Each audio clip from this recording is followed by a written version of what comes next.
மீனராசி நண்பர்களே, இந்த ஆங்கில புத்தாண்டு நல்லதொரு ஆண்டாக அமையும். வெற்றி லட்சுமி உங்கள் கையில் அமர்வாள். யோகமான சந்தர்ப்பங்கள் அமையும். தொட்டதெல்லாம் வெற்றி பெறும்.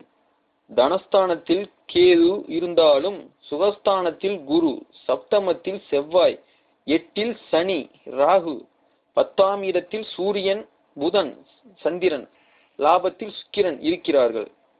ஜீவஸ்தானத்தில் கூட்டு கிரகங்கள் பெருமை யோகத்தை கொடுப்பார்கள். வீடு, வாகனம், தோட்டம் இத்தனையும் அமையும். பொன் பொருள் கைமேல் தேடி வரும். எண்ணங்கள் ஈடேறும். திட்டங்கள் வெற்றி பெறும். தொழிற்துறை, உத்தியோகம், நன்மைகள் அமையும். குருவின் கருணையால் உடல் நலம் பெறுவீர்கள். புத்திர புத்திரிகளுக்கு திருமண வாழ்க்கை கொடுக்கும். சோர்வு அகலும். மனக்கவலை தீரும். விரோதி அடிபணிவார். பொதுவாக யோகத்தை தரும் இந்த புத்தாண்டு உங்களுக்கு நல்லதாகவே இருக்கும்.